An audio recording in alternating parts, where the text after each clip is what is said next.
बिस्मिल्लाहिर्रहमानिर्रहीम। अस्सलाम वालेकुम। मेरा नाम खुर्शीद राना है। उम्मीद करता हूँ आप सब खैर खैरियत से होंगे। अल्लाह ताला आप सबको अपने हिफ्ज़ मान में रखे, सेहत और तंदुरुस्ती से नवाजे।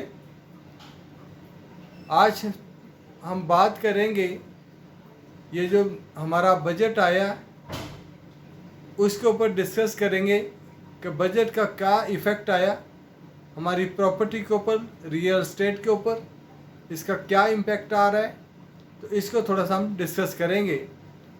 अगर हम देखें तो इसके मेन 3 पॉइंट्स हैं रियल एस्टेट से रिलेटेड।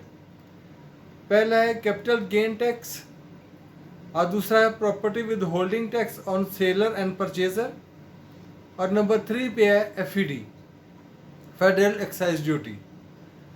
अगर हम पहले बात करते हैं 2023-24 का जो पिछला हमारा बजट था, तो उसमें हम अगर पहले साल अगर कोई प्रॉपर्टी अपनी बेचते थे तो उसका पहले साल में 15% गेन टैक्स पे करना पड़ता था, दूसरे साल 12.5%, तीसरे साल 10%, चौथे साल 7.5% और पाँचवें साल 5% और 6 साल के बाद 2.5%।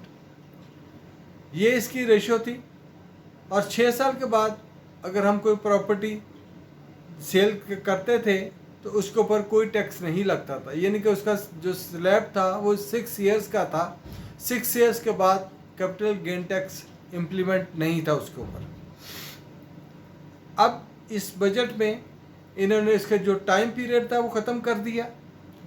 अब जो प्रॉपर्टी जुलाई 2024 में के बाद ख़रीदी जाएगी वो जितना भी टाइम उसको होल्ड करें, जितने भी टाइम के बाद सेल करे, बेशक वो 15 साल के बाद बेचे तो उसको 15 साल के बाद बेचने पर भी उसको वही टैक्स पे करना पड़ेगा जो 1 साल के बाद आता है, यानी कि कोई इसका टाइम फ्रेम नहीं है, तो वो आपको पे करना पड़ेगा।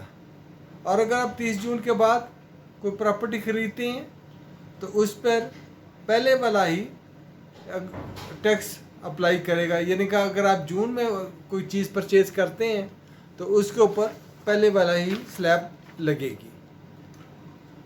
तो इसी तरह अगर हम बात करते हैं विद होल्डिंग टैक्स की, with holding tax on transfer, कोई भी चीज़ जब हम बाई करते हैं या सेल करते हैं, ट्रांसफ़र के टाइम पे उसके ऊपर विद होल्डिंग टैक्स लगता है। सेलर और बायर दोनों इसको टैक्स पे करते हैं। यह टैक्स एनुअल रिटर्न में क्लेम हो जाता है, यानी कि ये रिटर्नेबल, ये एडवांस टैक्स होता है, ये रिटर्नेबल होता है। आप टैक्स रिटर्न में इसमें को रिटर्न करवा सकते हैं। और सेलर जो फाइलर है वो 3% और जो नॉन फाइलर है 6% पे करता है। एडवांस टैक्स ये 2023-24 था। और परचेज़र 3% एडवांस टैक्स फाइलर देता था और नॉन फाइलर 10.5%। पहले फाइलर या नॉन फाइलर होते थे और अब एक नई चीज़ इंट्रोड्यूस करवा दी गई है, लेट फाइलर। अब लेट फाइलर क्या है? अगर आप कोई भी प्रॉपर्टी खरीदते हैं तो एंड टाइम पे अगर कोई नॉन फाइलर फाइलर बन जाता है तो वो लेट फाइलर कहलाता है। अब गवर्नमेंट ने इसके ऊपर अगर आप कोई 5 करोड़ या इससे कम अमाउंट की कोई प्रॉपर्टी खरीदते हैं तो उस पे ऊपर फाइलर 3% अदा करेगा, और जो लेट फाइलर है जो उसी वक्त फाइलर बनेगा वो 6% अदा करेगा, और जो नॉन फाइलर होगा वो 12% विद होल्डिंग टैक्स पे करेगा। अगर कोई प्रॉपर्टी 10 करोड़ या इससे कम अमाउंट की खरीदेगा, इस पर फाइलर 3.5% अदा करेगा और लेट फाइलर 7% अदा करेगा, और जो नॉन फाइलर होगा 16% अदा करेगा। और इसी तरह अगर आप 10 करोड़ से ऊपर की कोई प्रॉपर्टी परचेज करते हैं, इसके ऊपर फाइलर 4%, लेट फाइलर 8% और non filer 20% with holding tax on property पे करेगा।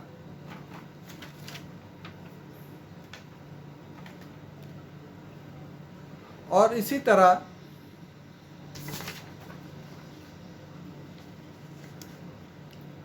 अब हम बात करते हैं जो थर्ड टैक्स है, जो अच्छा इससे हाँ पहले हम इस पर पहले बात करते हैं कि जो FBR के जो रेट्स है, जो टैक्स है उसी अमाउंट के ऊपर इम्प्लीमेंट होता है। जैसे कि इस्लामाबाद, पिंडी इस्लामाबाद के जो रेट्स हैं, DHA फेस 1 में का जो FBR ने रेट मुकर्रर किया हुआ है 1,25,00,000 है। और अगर आप फेज़ 2 की बात करते हैं उसका रेट 1,17,00,000 है।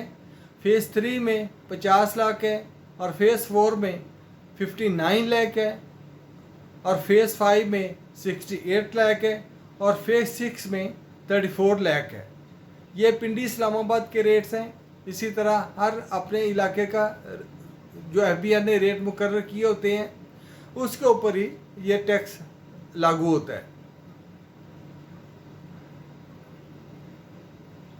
और हम इसको FED जो है वो 5% पे करनी पड़ेगी, जो नया टैक्स आया हुआ है।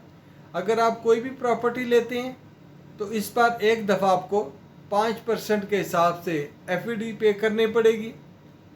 अगर कोई प्रॉपर्टी लेना चाहते हैं तो जून में इसकी ख़रीदारी कर लें। कोई जून के बाद जो भी प्रॉपर्टी लेंगे उसके ऊपर नए रेट्स आपके इम्प्लीमेंट होंगे। और इसी तरह जो नॉन फाइलर है वो उसको ज़्यादा नुकसान है, जबकि अगर फाइलर है तो उसको इस टैक्स से कोई ख़ास फ़र्क नहीं पड़ा। तो अगर हम ओवरऑल इस बजट को देखें तो जो आम नॉर्मल रेंज की बाइंग सेलिंग होती है जो कि 2-4 करोड़ से होती है, तो उसके ऊपर इसका बजट का इतना ज़्यादा इम्पेक्ट नहीं आया, इतना ज़्यादा फ़र्क नहीं आया। तो इसलिए इंशाअल्लाह ताला हम उम्मीद है कि प्रॉपर्टी जो हमारी रियल स्टेट है इसको ख़ास फ़र्क नहीं पड़ेगा, ये अपनी पोजीशन को स्ट्रॉन्ग करेगी जल्द। तो इंशाअल्लाह ताला ये आपके लिए इंफॉर्मेटिव वीडियो थी। आइंदा भी इसी तरह की इन्फॉर्मेटिव वीडियो आपके लिए लाता रहूँगा। आपसे रिक्वेस्ट है मेरे चैनल को सब्सक्राइब करें, बेल बटन को प्रेस करें ताकि तमाम मेरी वीडियोस आप तक बर वक्त पहुँचती रहें। तो इंशाअल्लाह ताला मिलते हैं नेक्स्ट वीडियो में, तब तक के लिए इजाज़त, अल्लाह हाफिज़।